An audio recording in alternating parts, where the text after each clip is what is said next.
অনেকে বলে যাকে আমরা সবথেকে বেশি ভালোবাসি, যার আমরা কেয়ার করি, সেই আমাদের কষ্ট দেয়। আমরা তো সব কিছু করি তার জন্য, মন থেকে তাকে ভালোবাসি, পরিবর্তে এত কষ্ট কেন পাই? যাকে আমরা সবথেকে আপন মনে করি সেই আমাদেরকে সবথেকে বেশি কষ্ট দেয়। কষ্ট হয় তখন যখন কাউকে নিজের থেকে বেশি ভালোবেসেও তাদের কাছে আমাদের কোনো মূল্যই থাকে না। তো এমনটা কেন হয়? শুরুতে তো সব সম্পর্কই ভালো লাগে, সব কিছুই ঠিকঠাক থাকে, কিন্তু ধীরে ধীরে সব কিছু বদলে যেতে থাকে। আমরা বুঝতেই পারি না যে এটা সেই মানুষটা নাকি অন্য কেউ।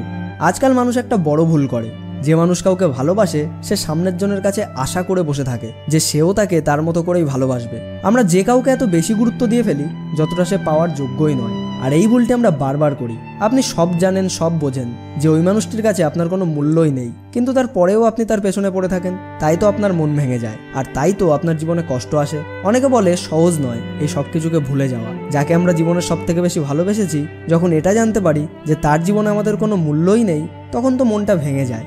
আর জানেন এমনটা কেন হয়? কারণ আপনি আপনার ইমোশনকে কন্ট্রোলই করতে পারেন না। আর যে ব্যক্তি নিজের ইমোশনকে কন্ট্রোল করতে পারে না, সে সব কিছু দেখেও, সব কিছু জেনেও কিছুই দেখতে পায় না। যাকে নিয়ে আপনি ভাবেন সে আপনাকে নিয়ে আপনার মতো করে ভাবে না, কিন্তু তবুও আপনার মন মানে না, এবং আপনি আপনার মনকে বোঝাতেও পারেন না। বারবার আপনি কষ্ট পান, বারবার কান্না করেন, কিন্তু তারপরেও বারবার আপনার মন সেখানেই ফিরে যেতে চায়। বাট মনে রাখবেন, যে ব্যক্তি আপনার যোগ্য নয় আর তাকে যদি আপনি বেশি মূল্য দিয়ে ফেলেন, তাহলে আপনি এত বেশি কষ্ট পাবেন যে আপনার কল্পনারও বাইরে। অনেকেই বলে এইসব চিন্তাগুলিকে কন্ট্রোলই করতে পারি না, বারবার তাকে ভালোবেসে ফেলি, নিজের উপর কন্ট্রোল হারিয়ে ফেলি।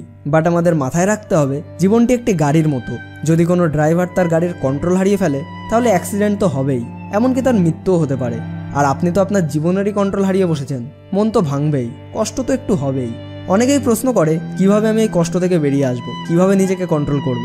আমি তো পুরনো সব কথা ভুলতে চেষ্টা করি, সমস্ত পুরনো স্মৃতি ভুলে যেতে চাই, কিন্তু তারপরেও আমার মন শুধু ওদিকেই চলে যায়। তো একবার একজন গুরু রাস্তা দিয়ে তার শিষ্যের সঙ্গে যাচ্ছিলেন। তখন তারা দেখেন একটি লোক একটি ইলেকট্রিকের খাম্বাকে ধরে চিৎকার করছেন, আমাকে বাঁচাও, আমাকে বাঁচাও। শিষ্য তার গুরুকে বলেন আমাদের ওকে সাহায্য করা উচিত, কিন্তু গুরুজি বলেন ওই লোকটিকে খাম্বা থেকে কেউ সরাতে পারবে না। শিষ্য অবাক হয়ে বলল, কেন গুরুজি? আমরা তো চেষ্টা করলেই ওকে ছাড়াতে পারি। তখন গুরুজি বলেন, খাম্বা যদি তাকে ধরে থাকতো তবেই তাকে ছাড়ানো যেত, কিন্তু যে নিজেই খাম্বাকে ধরে আছে তাকে ছাড়ানো সম্ভব নয়। আর আপনার অবস্থাও ঠিক এমনই। আপনি নিজেই সেই সব পুরনো স্মৃতিকে জড়িয়ে আছেন, কল্পনার জগতে ভাসছেন, আর তারপরেও আপনি জানতে চাইছেন যে কিভাবে ভুলবো। আসলে আপনি ভুলতেই চান না।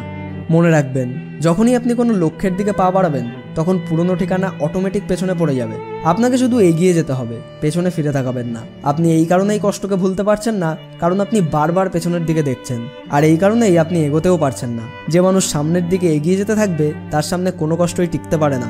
আর এর সাথেই আপনাকে সত্যকে দেখা, বোঝা এবং মেনে নেওয়া শিখতে হবে। প্রতিটি মানুষের ভাবনা আলাদা হয়, প্রতিটি মানুষের চিন্তাও আলাদা হয়। তাই এটা ইম্পর্টেন্ট নয় যে আপনি তার সম্পর্কে যা ভাবেন সেও আপনার সম্পর্কে তাই ভাববে।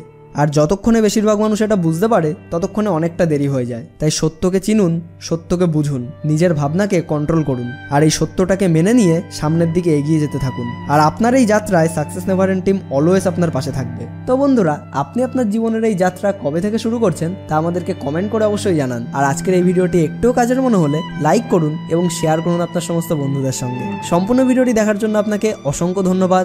আপনার সময় অনেক অনেক অনেক ভালো কাটুক।